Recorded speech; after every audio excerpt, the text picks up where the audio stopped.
Now, Asmodeus knew everything that there was to know about me, my past, all types of situations. And I let my guard down because I trusted him, and I did feel like I could, I could vent to him and talk to him about certain things. And I want him to have a better understanding of who I was as a person and my character as well. And like I said, in the very beginning of our relationship, I was drinking a lot, a very unhealthy amount. And I was trying to find ways to cope with my reality. And during an argument, he said to me, I liked you better when you were drinking because you spoke less, you said yes more, and the sex was better. And my response to that was, I was drinking myself to death. Why would you like any woman incapacitated to get the things that you want more easily? That was when I was like, this man legitimately, not only does he not like me, but he hates me. He also hates me. He definitely had quite a few narcissistic traits. It wasn't until a few months later that I realized he was a textbook narcissist. I know that initially he said that to hurt my feelings and hurt me, but in reality, it said so much more about him as a person than it did about my actions. This was a previous action that I previously did in the past. You being a grown 43-year-old man that's 6'2", at your old ass age, saying something like that is disturbing for the general public. It says something. It says something very terrible. So I don't know why in the name of God that would make him think like this is gonna hurt her feelings. This is gonna make me feel weird about you because I don't think that you're safe for people to be around. Because who says that? It's not even what you said about me as much as it is about what you would rather have for personal gain. Do you know how fucking crazy that actually sounds? Another time, and this was in January as well, it was about the phone bill again. It was about the phone bill.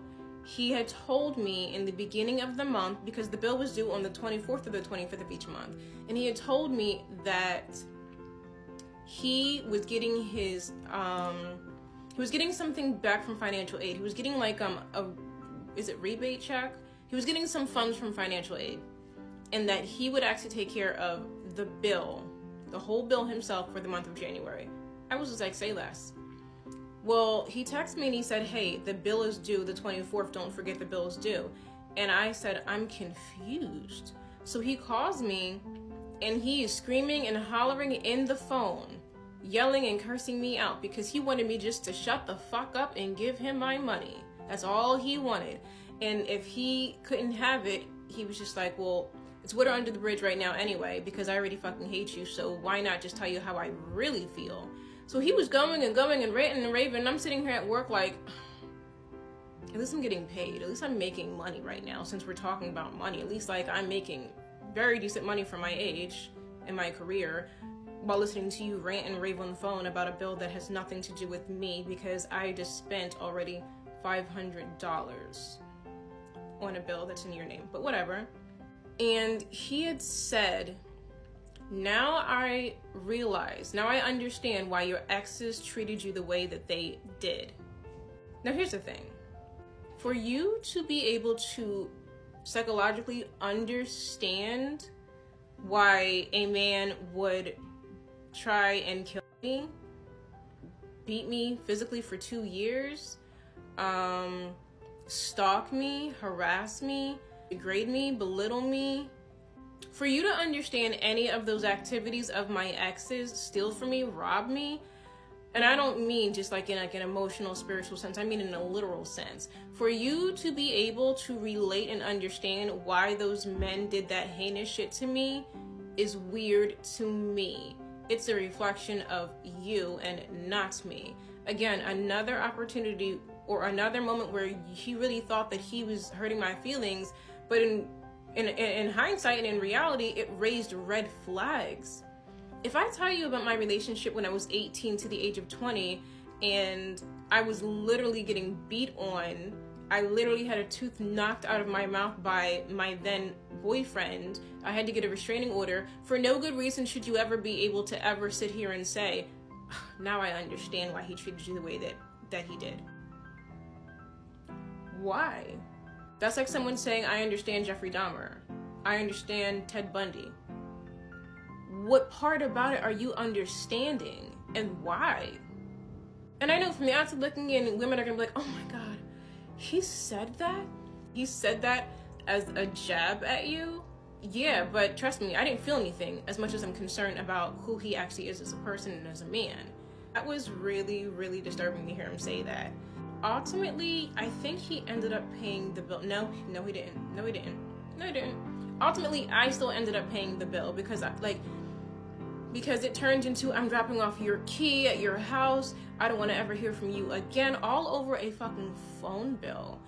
He self-created a lot of arguments that just didn't make any sense. And I felt like I was constantly always trying to correct things that made no sense to need to even be corrected. And every time we had an argument, it was something about me that I needed to change, something about me that I needed to work on, something about me that I needed to alter. It was never a learning lesson for him whatsoever. I was always the dog in the doghouse. I was on this endless challenge to always constantly have to work to be better. You need to do this. You need to not do that. You need to do this. You should do this better. And in the month of January, I remember I came home one night from work and he was over and he opened up my microwave and he was reheating something. And he really sat here and said, and he was just like, you need to clean out your microwave. And I'm just like, dude, you literally know that I've been working 7 days a week. Cleaning out the microwave was like the least of my priorities right now. And I didn't say anything to him, and then he doubled back and he was like, but you have been working a lot of hours this week. Good. I used to do his manicures and his pedicures and give him back massages. When I had the time in the beginning of a relationship when my work schedule was not completely up and down and insane, there was a night where he was like, I need my toenails clipped. And I'm looking down at my own feet that have not been manicured in like 2 months, because the last thing I'm going to do with my little bit of free time when I get it is go spend it in the nail salon. I'm going to spend it sleeping. I'm going to spend it lazing around. And I said to him, I was just like, oh, I'm really sorry about your toes. I haven't really had a chance to get to them lately. I haven't even clipped my own toenails. And then he was just like, see, this is what I mean when people start changing in a relationship. I don't like when people start changing in a relationship. If you did something in the beginning, you should still do it in the middle. Like, you should consistently keep on doing the things that you used to do. And I'm looking at him and it sounds like so fucking out of touch. But you are with me. You literally know my work schedule. You know how hard I work. You know that I'm a single parent. You know that I'm cooking and cleaning. You know that I have errands to run. You know my life. So for you to sit here after you need and constantly need to borrow money from me that I have to go and make to even give to you, for you to sit here and tell me after all of my fucking hard ass work that it seems like this was a decision that I made to change doing this for you because I'm getting lazy or I'm not who I said I was. These were the dumbass arguments I'm talking about.